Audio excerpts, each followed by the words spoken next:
Hello and welcome to InvertiCast at long last. We took kind of a break, but that's okay.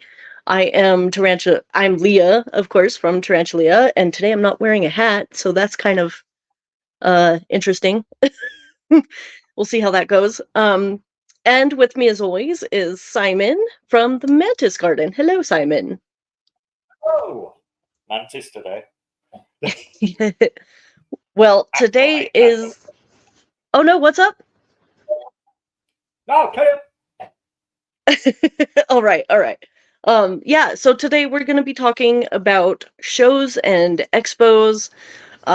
This is actually, a really great topic because this is the place where a lot of people get their inverts and, the pets that they collect and whatnot.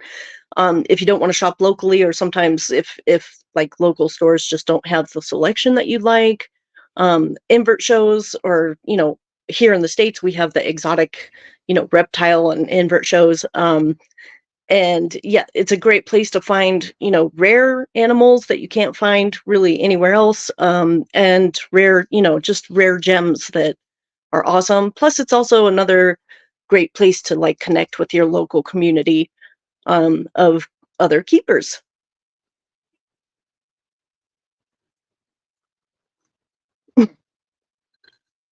you're lagging. Awkward silence. Okay. Yeah, this one is completely unplanned. We're both winging this one because obviously it's about shows, so there's no facts. It's about opinions and about experience. So there's no facts to actually tell anybody about particular things. As Leah just said, the connectivity within the shows is a great thing within the hobby. It's easier Absolutely. over here in the UK because it's a small country. So therefore, we have a lot of Facebook groups where everybody knows everybody. There's a lot of Mhm. YouTube streamers like Mhm. Scott's in, I'm sure people know, and Dave's Little Beasties, etc. These guys will turn up at the shows. So, and myself, of course. And we turn up at the shows and we do stuff, and most of us vend and whatnot. So it is more about experience, but the great part about it that I enjoy more than anything is meeting the people that you've been talking to for the last however months on your keyboard or phone stuff. Instead of just doing that, you're actually talking to somebody and having a proper conversation, which is very nice to do. I find that fantastic. So Yeah, it's that, it's there you that go. community. It just brings people together, in the show. And like every show that I go to, I run into people that I know, and have been asking me things or been talking to me. Sometimes I get recognized for InvertiCast and, my YouTube channel Tarantula. So every now and then I feel like a celebrity, but but for the most part, it's really great to just connect with people, um and to talk, and to you kind of get a feel for like what the hobby's doing, where it's at, like what's happening, if there's new species that was just discovered, like when they plan on, introducing them into the hobby and that kind of thing. So there's a lot of really great reasons to go to an expo for sure. um I so think it's a let's great day out. If nothing else, it's a great day out. Oh yeah, It's like, absolutely. I mean, it's like it's always you could fun. go to a park or you could go somewhere else, but you can have a fun day out. I mean, you don't even have to spend money. You can just walk up Hmm. and down the stalls, looking at all the weird stuff that people have got. If you're not even into the hobby and you don't have stuff yourself, you can still Right. spend it. A lot of people like looking at things. Like when I go, I will look at all the tarantulas. There'll Hmm. be rows and rows of tarantulas in boxes with clear tops, and I can't stand the bloody things, but I do like looking at them. They fascinate me still, and to look at them, like Absolutely. I agree with you on literally this. just one Like after the other, and it's oh, yeah. it's a lot of it's a lot of fun too if you're not a keeper. On top of that, so we'll talk about a little bit about that. Like, oh, but I don't keep reptiles and I don't keep inverts. Can I go to the show? Of course. Like everybody would be welcome at the show. And I think anybody who doesn't keep these animals, it's a great experience to go and actually just see them up close, learn a little bit about them, like, talk to the people who keep them, that kind of thing. It for me, like my very, very first show ever, I ended up going home with obviously a pink toe tarantula, and I learned so much. And every show that I go to, I learn a lot. So, I learned new things about boa constrictors and the Cereopagos species of tarantulas that come from like Borneo and Indonesia and Thailand. So I feel like that's another really great experience about shows and expos. So I guess that answers kind of one of the questions: what to expect. Expect to learn. Expect to have an open mind.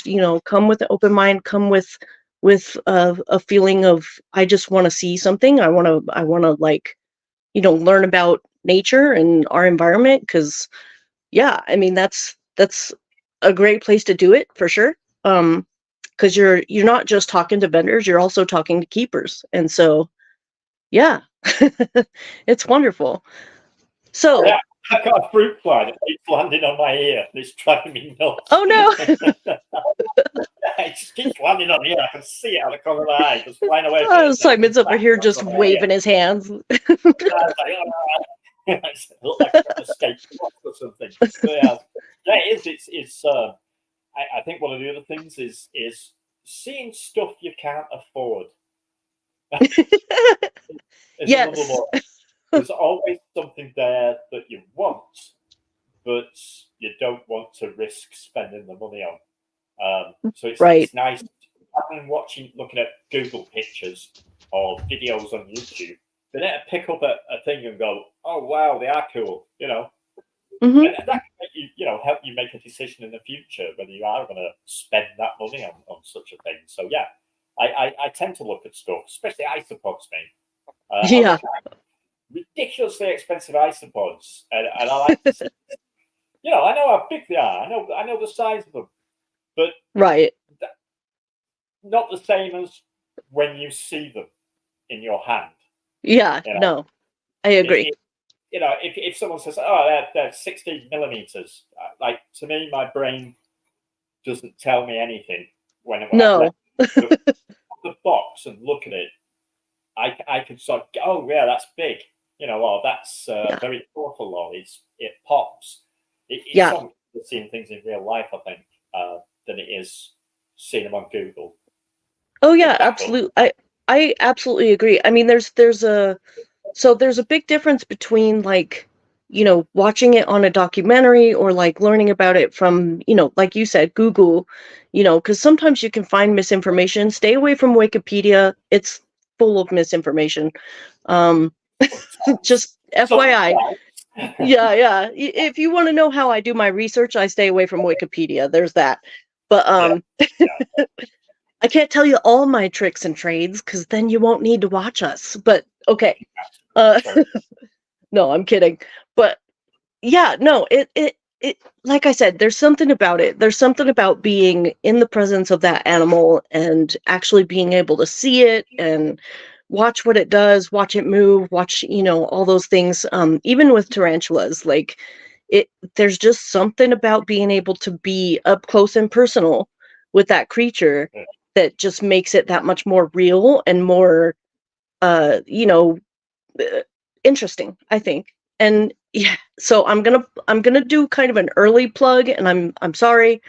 You can comment and tell me how awful I am for doing that, but I am gonna plug the Butterfly Pavilion right now because they actually just opened a new exhibit that's like, I cannot wait to go see it. I think I'm about to go see it actually on Monday. So um, they got leaf cutter ants, and the leaf cutter ants are fascinating to me because I've never seen them in person. I've always seen them, like in videos and documentaries and stuff like that. So I'm really, really excited to go to the Butterfly Pavilion and check out these leaf cutter ants in person. Because again, it's that learning experience. It's that, you actually can observe like their behaviors and spend time with them and understand them. And so I think with expos, it's a great way to do that for sure. I mean, going to a zoo is one thing, they're still like behind a glass. Obviously, they have like venomous snakes and like vipers and stuff like that. And our zoo here in Denver, they have a couple of tarantulas on display, which is really, really cool. They usually have a couple other inverts that are pretty interesting, but if you really want to see some up close and personal inverts, definitely check out an expo or the butterfly pavilion. It's all about learning. It's all about, conservation and checking everything out. Yeah. So let's talk about kind of what to expect when you go. So for me, I didn't know what to expect from my first show, and it was a little overwhelming. So, when you go into the show, you're gonna see basically a huge room full of like tables and tons of people, of course. And all the tables are, ooh, excuse me, usually vendors or people who, they breed, like Brazilian rainbow boas, or they're breeding tarantulas, or they have, assassin bugs and stuff like that, like roaches and isopods. Um, and so you're gonna find a lot of vendors, a lot of people. You're gonna find, a lot of different animals that you've probably never seen or heard of. So just, take everything with a grain of salt, kind of take your time. It's okay to totally take your time and walk around nice and slow and just kind of learn everything. Um, Here in the States, like they do get pretty crowded. So sometimes you have to like stand amongst a bunch of people and just like wait your turn. But it's totally worth it. Yeah. What can you say about what to expect there?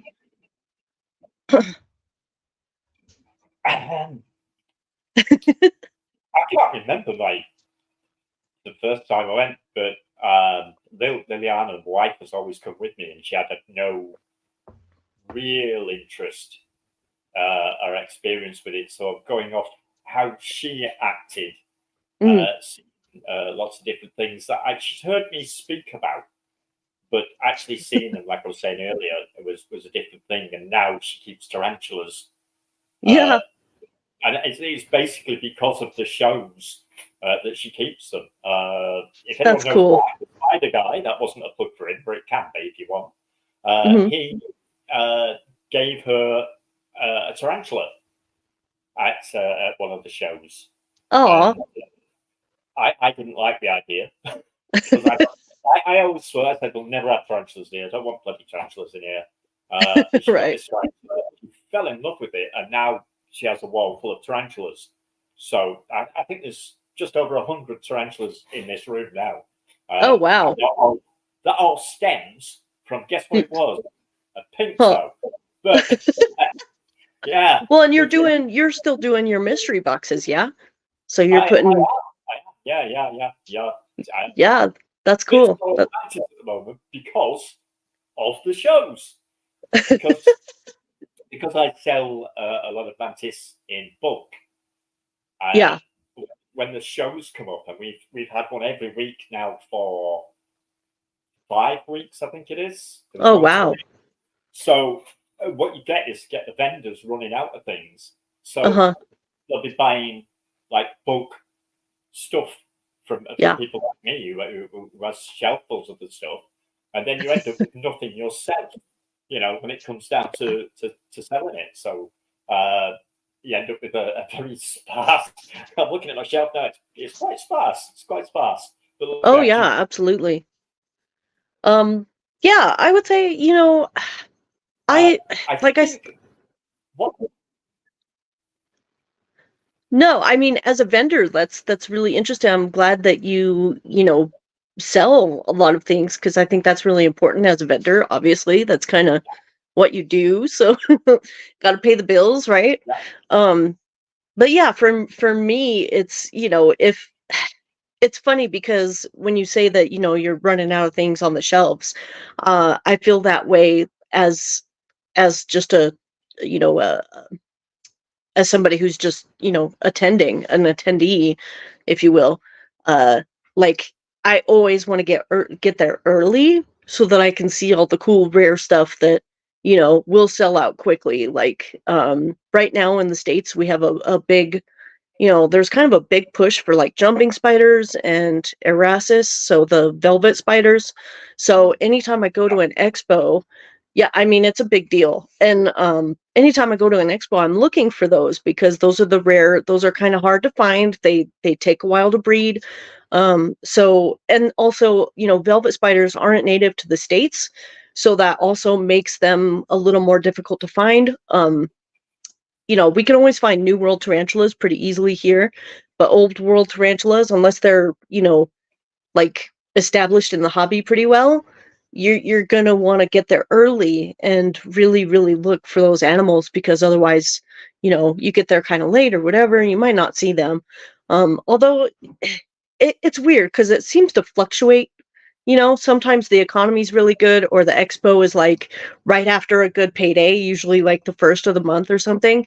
And so people are buying stuff. So that's when, they run out of things or they don't have the beautiful rare species that you're looking for. Because everybody's got money. But then there's other times when it's like, it's kind of weird and it doesn't seem like anybody's really buying anything, and so they have like huge amounts of the things that you're really, really looking for. So I really feel like it kind of depends on like what's going on kind of in the economy and like what's going on with money in general.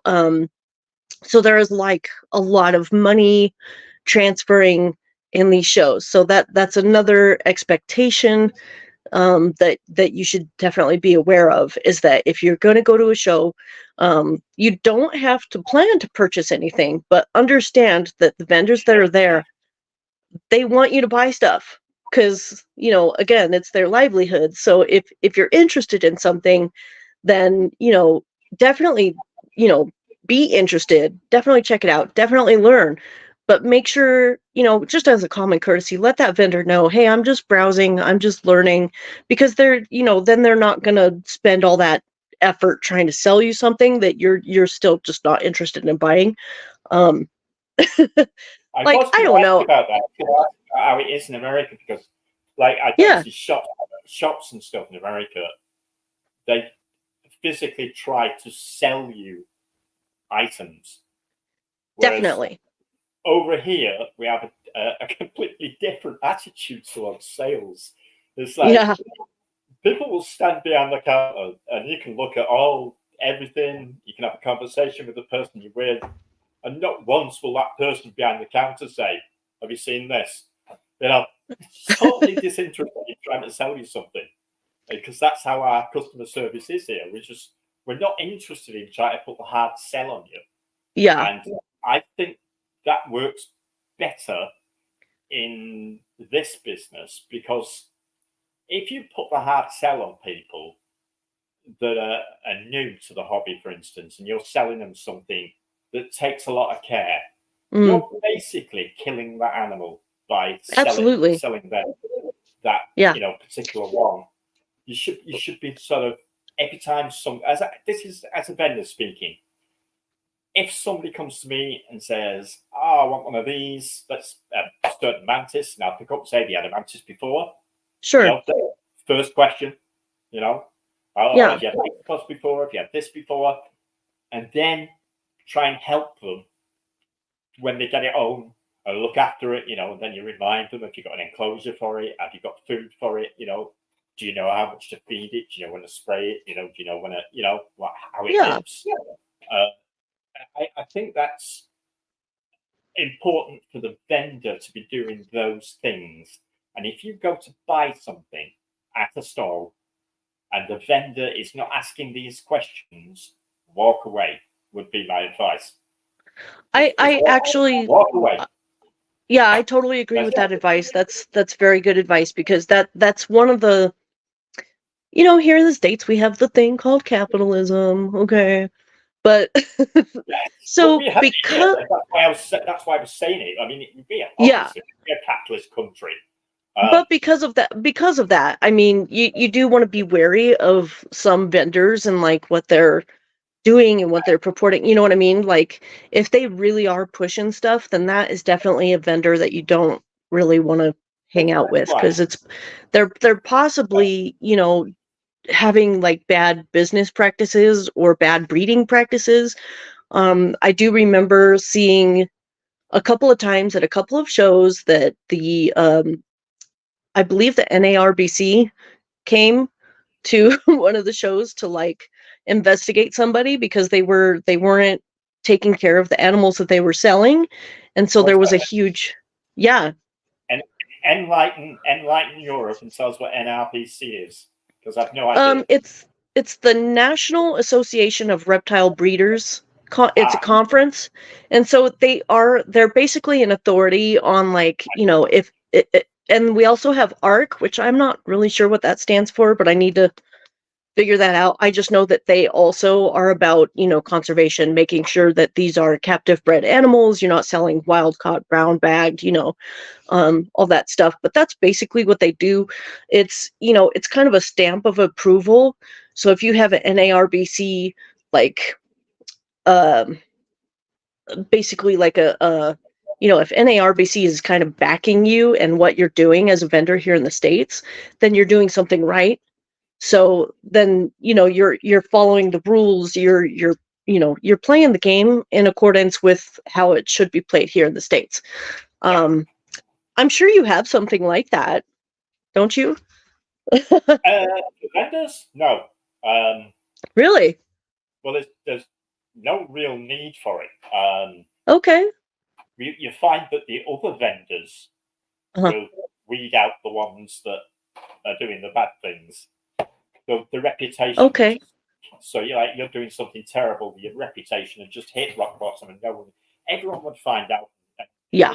Anyway, so there's definitely a couple vendors right now that are trying to, right now, like in the hobby here in the States, they're trying, like, some of the good vendors and the good people who are doing, their captive breeding, they're, making sure all their paperwork and ducks are in a row. So when they are importing animals, these are animals that they're approved essentially to be imported.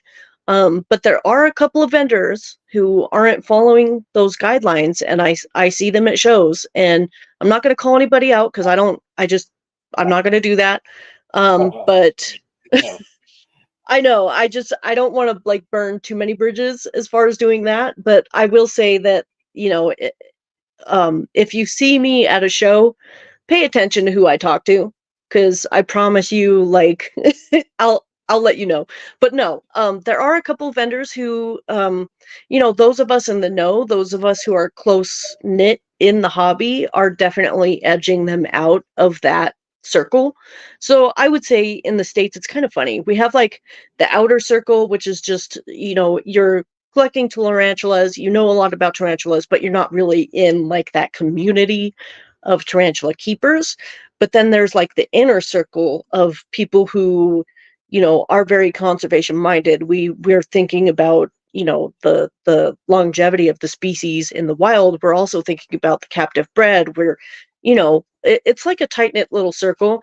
And so I really feel like, if you're not in that circle here in the States, because you're just not going to get kind of other things. I have a couple of friends here in Colorado who are tarantula breeders, and really, really great guys. I absolutely love them. I go to see them pretty much every expo that they're at. And it's great because I'm a part of that community. They'll send me a message. Hey, I have these super cool rare tarantula species. Are you going to the expo tomorrow?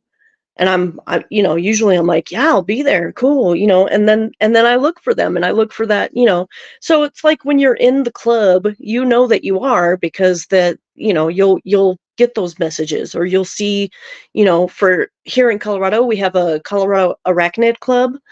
And so I'm a member of that. I've actually been pushing to become an admin or a moderator there. So, hey, Colorado Arachnid Club.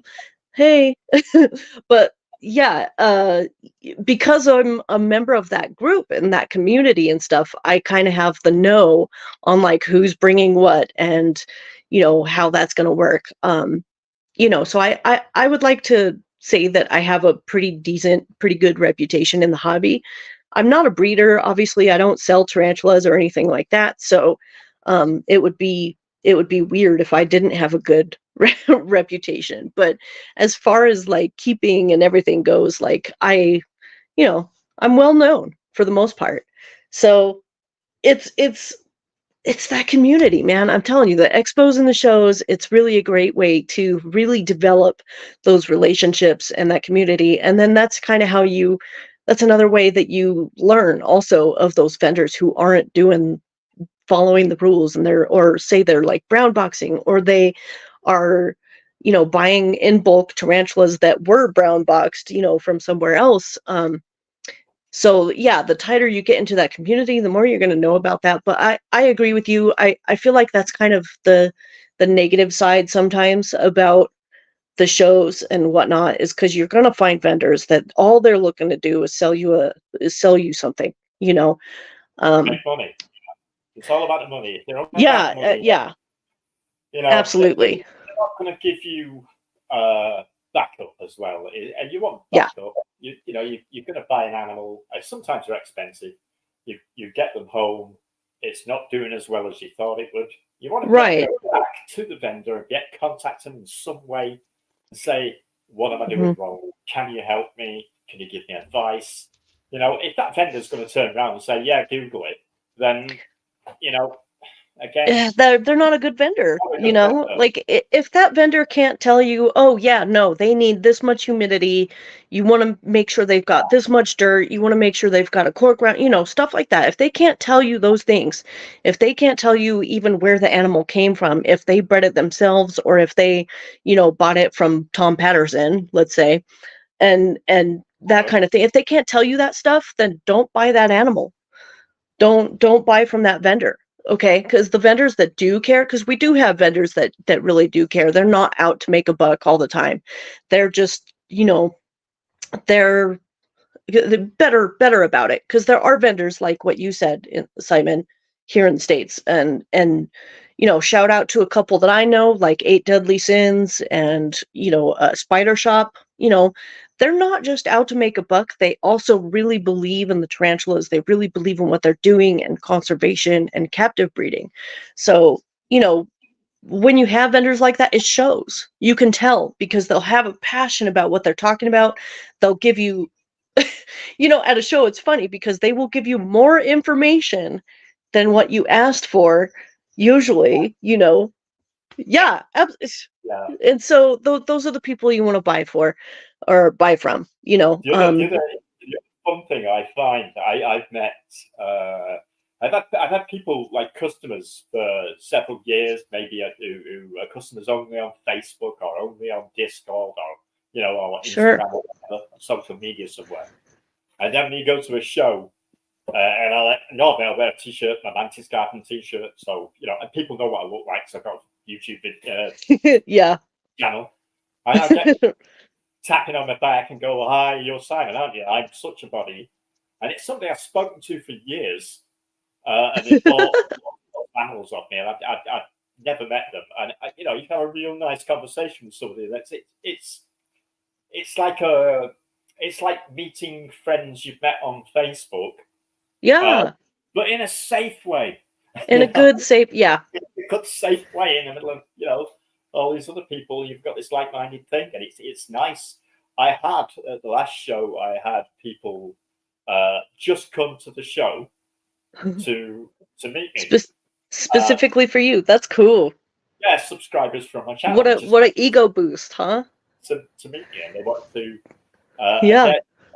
They were saying they went to buy from me because they knew I loved the animals. Yeah.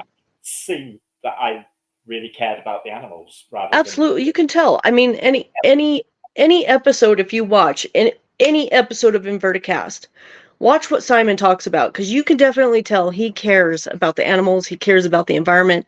I know you hate cats, but you have a pretty valid reason for it. Okay, so I mean, yeah, absolutely. I think that's a wonderful thing, you know. So yeah, that's one thing to look out for with vendors is definitely check it out. Like if they really care about their animals, they really love what they're doing, it's gonna show. You're gonna be able to tell because they will be able to tell you more information about these animals and anything that they're selling than you probably asked for. Um, okay, so next question, which I get a lot, is should I bring cash or should I just bring my card? I would recommend kind of a half and half. So bring some cash because that'll be great for those vendors who aren't really set up with like a card reader or anything like that. Although if they're a pretty legit business and they're a good vendor and stuff, they will be able to read your card. Obviously there are technical issues and that kind of thing, so bringing cash is always a good alternative, but I don't think it's like the biggest necessity, especially because like I said, there's a lot of transactions happening at these places, and so usually that draws out shady characters sometimes. So just be careful with your cash. Obviously, don't flash it around or anything like that. But I would say that more often than not, a credit card or a debit card is okay. But cash is okay to have too, just for like little minor things. So I would recommend credit. What do you think, Simon? I want to know your opinion on this as a vendor. I think the UK would be a bit different. Okay. I would always advise take cash because all Mm, vendors can deal with cash. It's a universal thing. So always absolutely. take cash. I wouldn't go anywhere without the Queen's Head. As far as I'm concerned, if I've got cash in my pocket, then I'm not buying anything. Um, it, you're losing out to some of the stalls that don't have a machine. Hmm. So you're losing out to them for starters. Yeah. So you can't buy anything off their stalls if you've only got your card with you. So that's a lose. Yeah. We do card, we do cash, Hmm. and we do PayPal, which is the phone. Just Oh yeah, PayPal is absolutely, like I'm all about PayPal and Venmo, Cash App, that whole thing.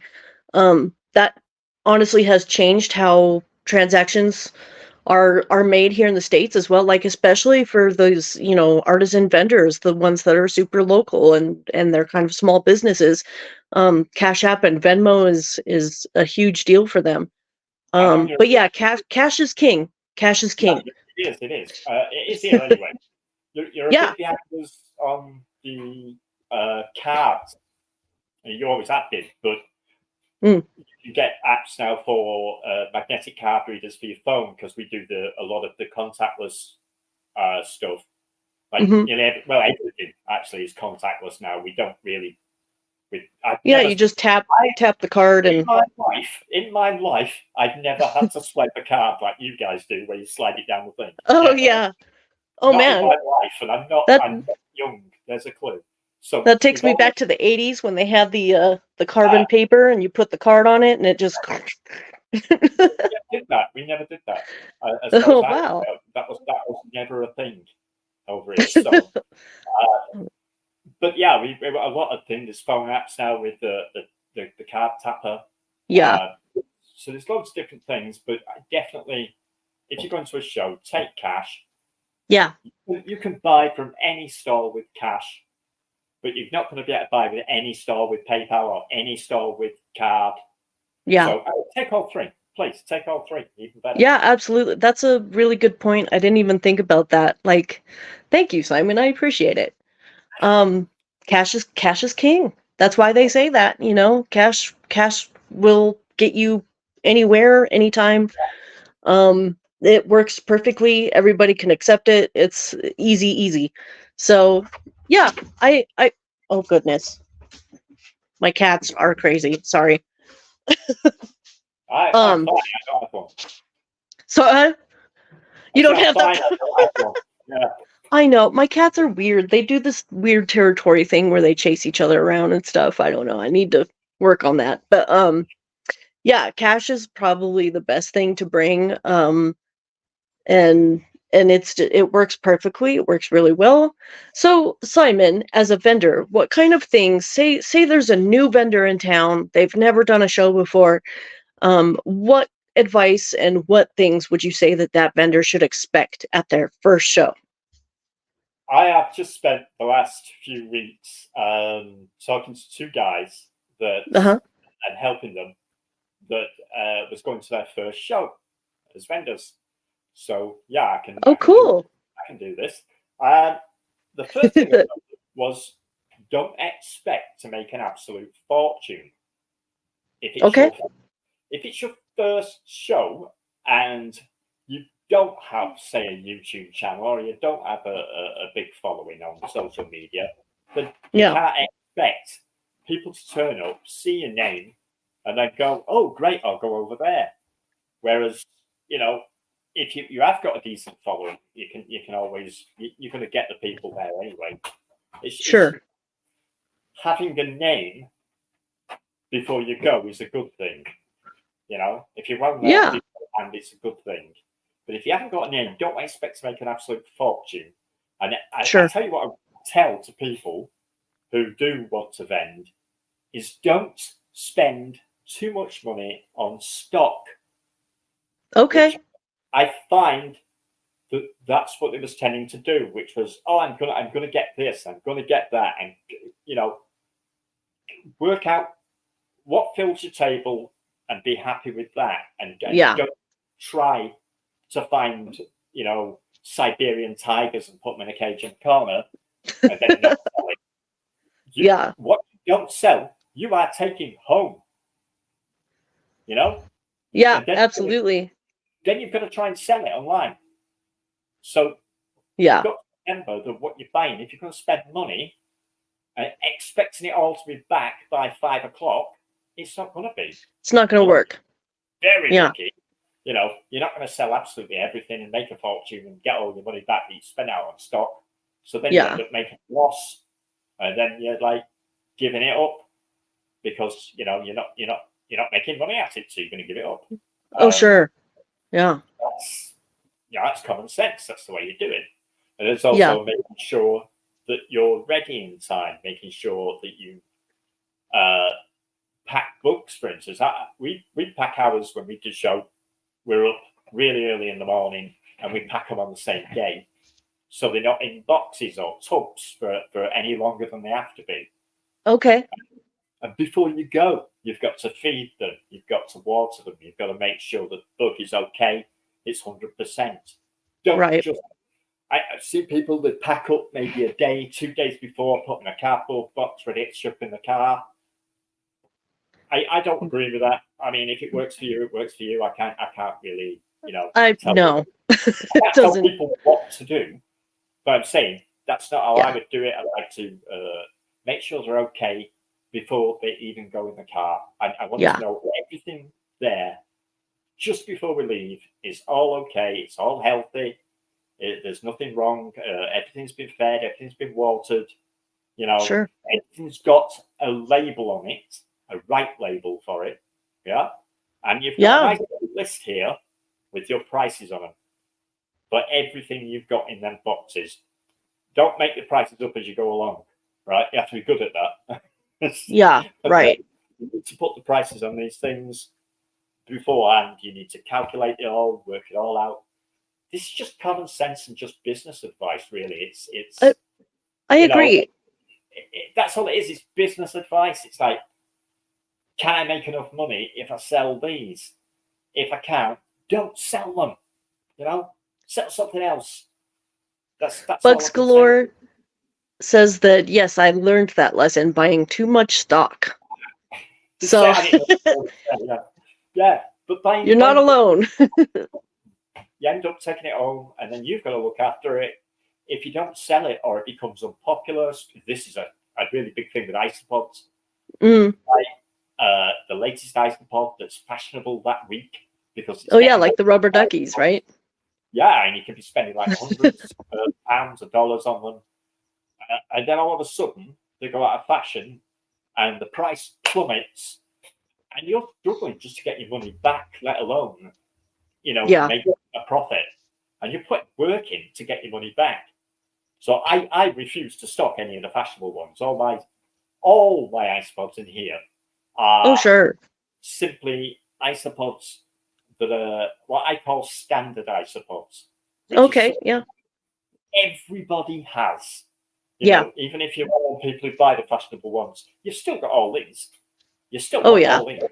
So I like to make sure it's about being smart of what you have on your shelf. If you've got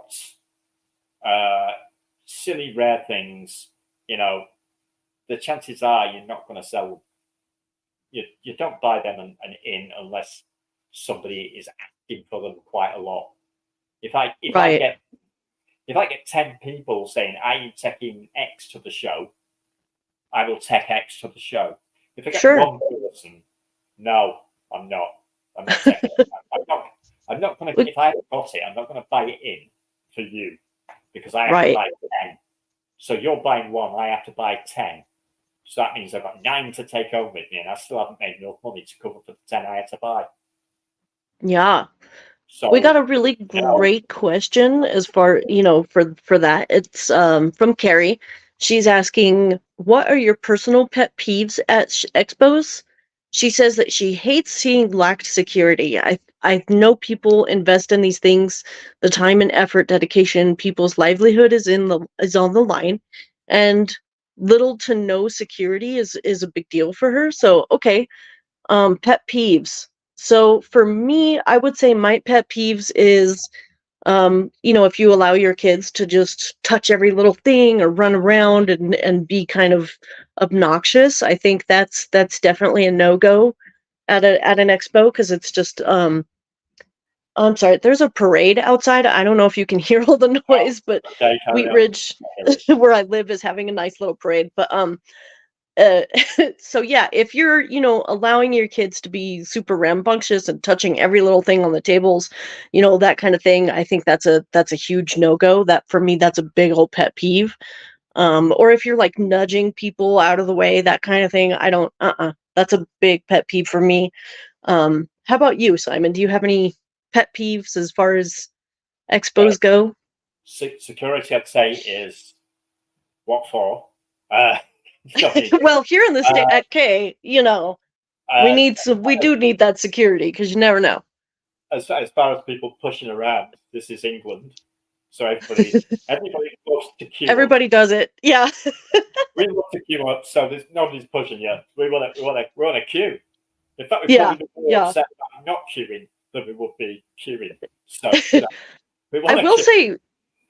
say, that people here in the States, we seem to have a wider, like, this personal space kind of thing. We do definitely have a bigger, like, bubble, because, I spent time in Greece, so I consider that a little bit of time in Europe. And I will say that, like, standing in line at the McDonald's in Greece, I could feel people breathing on my neck. And, as an American, I was like, what the heck is going on? I didn't like it.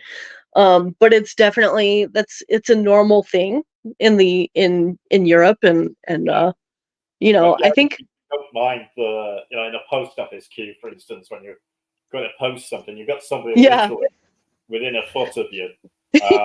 Yeah. That's Americans don't tolerate that well. We just don't. we don't really have that personal space issue with other Yeah, people. no. It's Yeah, absolutely. I So don't yeah, know, but there's gonna be the nudging. I agree. Any other pet peeves? and well, the same as I have if I go to a big city, which is people stopping in front of you when you're walking. Oh, I want to knock them out. Yeah, it's yes. so irritating. So, I like, you think get your little, like, lines of children. egress. Oh my god, children! When people take a buggy or is that what you call it? I don't know what you call it, like pram, Oh, buggy, trolley, oh walker, yeah, yeah. A buggy, all these things. I think stroller. that you take one of them. Why would you take one of them to a place where there's lots and lots of people? Please don't do it. Carry the thing. Yeah, Put it in a papoose or something. Carry it. Don't walk around taking people's ankles off with your wheels.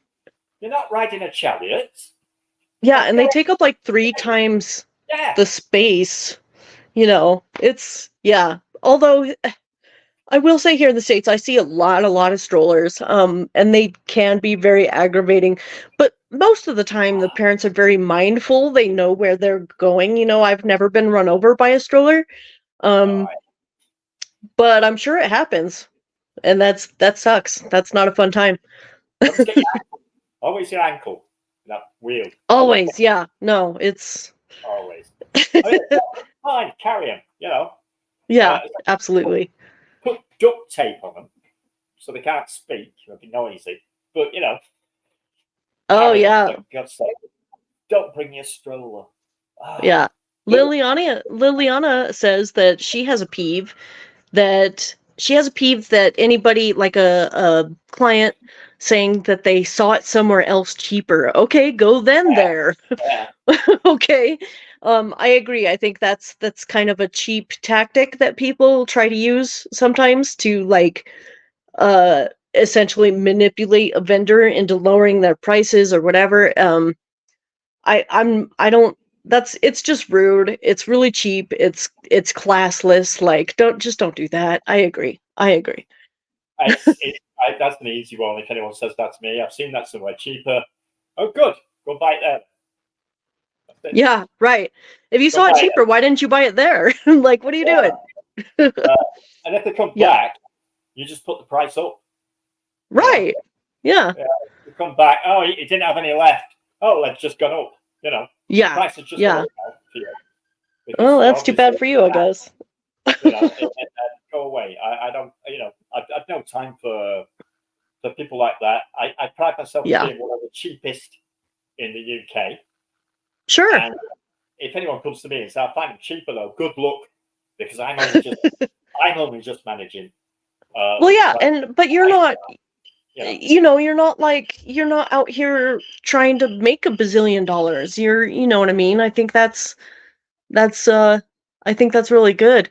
Ooh, Carrie has another good pet peeve, snake snobs. So I know this isn't something that you experience over there, but we do get snake snobs here, or people who, so I was at an expo with Carrie because she's my partner, if everybody knows. But in any case, we were at an expo, and there was a breeder who was curious about the kind of snakes that we keep. And we told them, oh yeah, we have a Mexican black king snake. And he called our Mexican black king snake the poor man's indigo, which is not what a Mexican black king snake is, okay? And I was actually, I wasn't like totally offended. I was pretty tolerant of it because I was just like, yeah, okay, whatever. But Carrie really took offense to it because she was like, no, what? No, if we wanted an indigo snake, we would save up the money and have an indigo snake. We wanted a Mexican black king snake. We did the research on the species. We found out where, how to get them, where to get them, what kind of life cycle they have, what kind of snake they are. They're, all these things. And so just because we have a Mexican black king snake doesn't mean we're poor. So it was like he was insinuating that we were poor people who couldn't afford an indigo snake. And so it was kind of insulting. So if you're a vendor here in the States, for sure, and you're a snake snob, okay, and you're going to call somebody snake like a poor man's indigo, like, don't do that, because that's a surefire way to lose clients very quickly.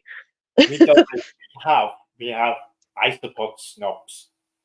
Yeah. So don't worry about it. Yeah, people, have you got rubber duckies? No, I don't stock rubber duckies. And then the first thing is, why not? Are they too expensive? That's their attitude. It's not from the vendor, it's normally from the customer. Oh, interesting. Attitude. No, I just think, go away. Yeah. Yeah, I don't stock them because they don't sell as well as they should. Well, they're that designer, they're kind of expensive. You do have to save up some money. Obviously, I mean, like we said with the indigo snake, like that's $1,000 snake. Yeah. I'm sorry, that is not a snake that anybody, unless you're rich, like nobody's out here going, oh, $1,000, it's an impulse buy. Cool, here you go. You're saving up the money. You're doing, yeah, like, okay, cool. No one's doing that. The people who are buying these snakes are people who have saved up that money. They've, probably already have an enclosure ready. They, they take the time. They really got to learn, because there are expensive creatures. There are expensive inverts out there because they are really rare. Like indigo snakes are kind of hard to find. And it takes a little time, to be able to afford them. And then on top of that, you have to make sure that you're providing the proper care and you're feeding it properly, that kind of thing. It's great to have a huge collection of like snakes and spiders and stuff, but I will say after a while it gets kind of expensive to feed them because you have to be able to provide well, not so much the inverts, but my snakes, I gotta buy rats about every week. Actually, my ball pythons eat like every other week. The colubrids eat, once a week, and my big old boa, he eats like once a month. But again, that's it's a cost that you have to also incorporate into purchasing that animal and keeping that animal. Yeah. So yeah, like I think, yeah, that's. I think a lot of people, yeah, the time, I agree. I mean, a lot of people go in, they expect that, oh, I'll just bring the snake home and cool, I'm done paying for it. No, you still got to feed it. You still got to make sure it's got enough warmth. And, a lot of snakes that we keep come from, tropical and subtropical areas. Here in the States, we have a lot of cool species that aren't from tropical area. Obviously, they're from, temperate areas here in the States. So, we can keep some of those guys, and it's pretty great. Actually, I have a corn snake. Corn snakes are native to Colorado, so I don't really need to heat her enclosure because she's used to this climate. Like this is the climate that she lives in, anyway. So I mean, I do heat her enclosure, but I don't need to. And I find that she does really well, just like that. You know what I mean? If I had like a Western hognose, same thing. But that's why the vendors who really care about what they're doing are so important at the expos because they're the ones who are going to teach you all that stuff.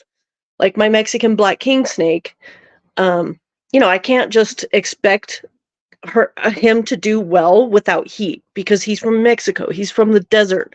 Like he's not going to do well if there's not heat under his cage. So um I'm yeah, I agree. I think snooty snake keepers, snooty isopods, like, dude, why?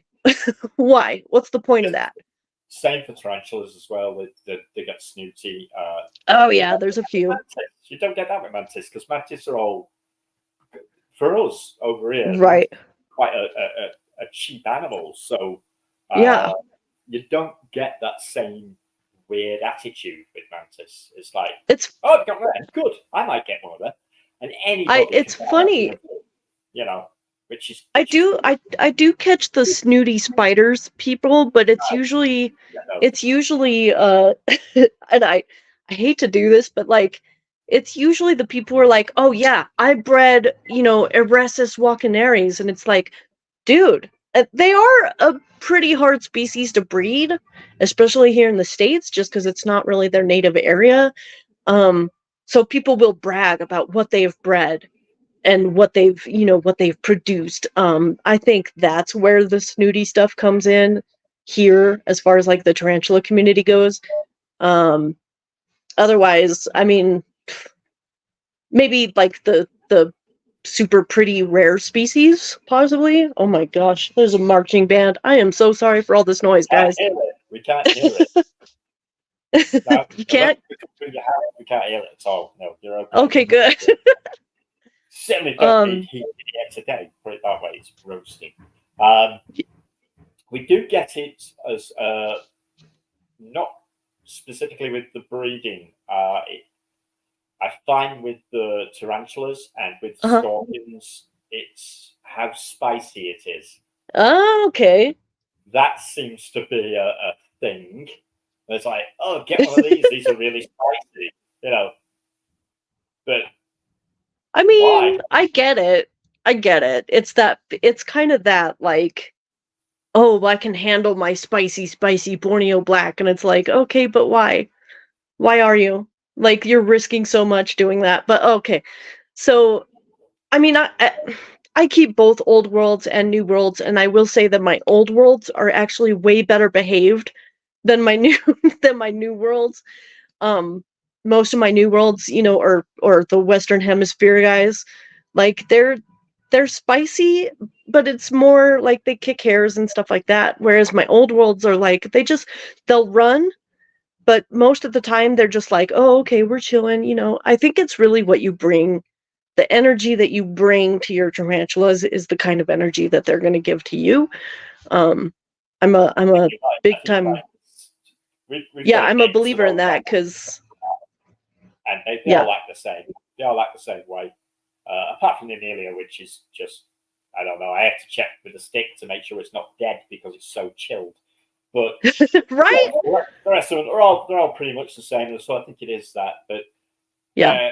we've gone way off topic. But Yeah, so sorry about that. But no, I mean this is the kind of things that people will talk about at expos. That's okay. Like yeah, the kind yeah, of conversations we're having, same conversations that you could possibly have at an expo or show. So that's, hey, I think we're on topic.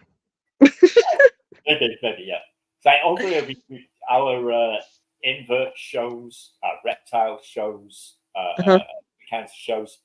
We even have entomology shows.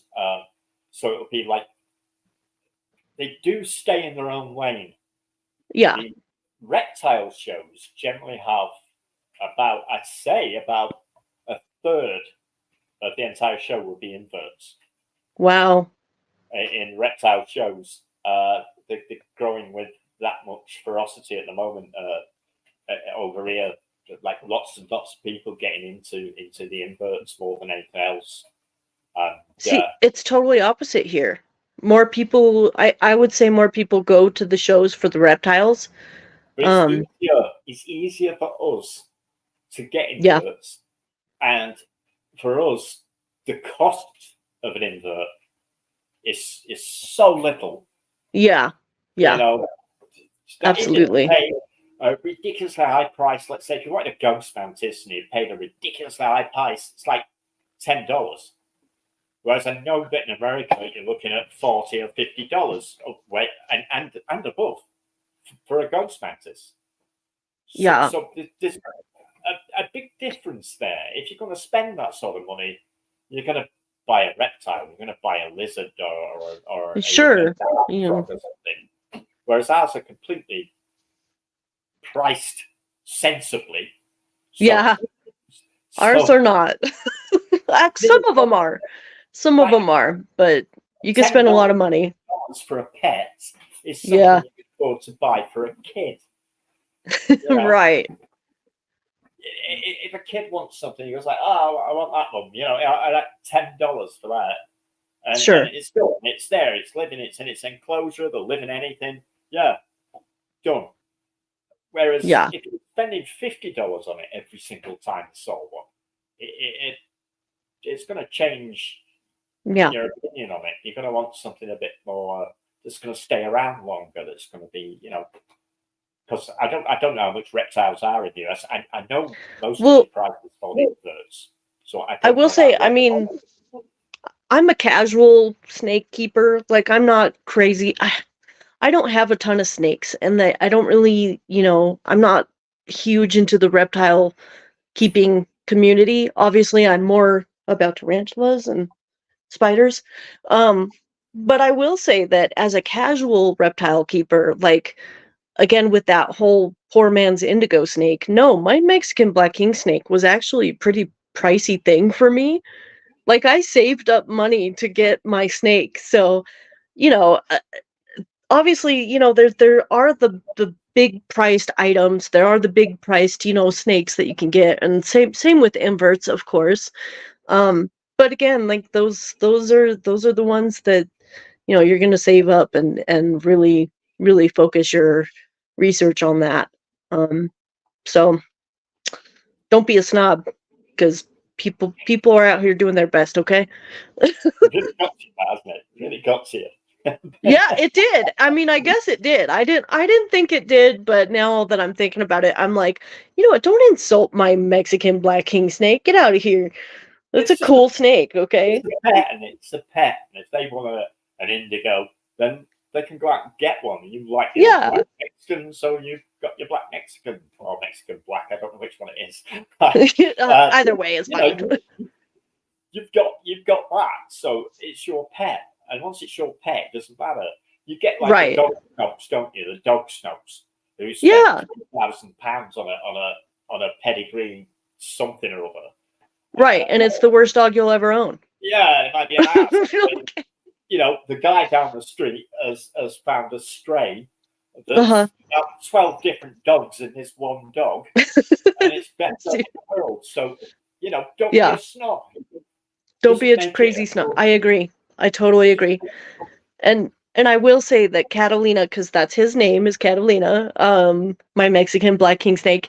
He, you know, I've handled him a lot since he was a young thing, because they do have kind of a reputation for being a bit spicy and temperamental.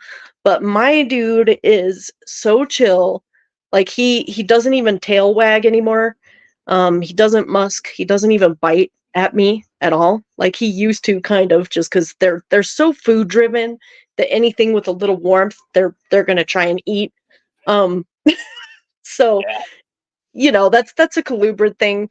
But now mine, he's so chill and tame. Like once you get him in your hands and stuff, he's really great. So don't let the people at the expos or the vendors trying to sell you stuff dissuade you from something just because it's known to be spicy, because you can kind of tame that spice down.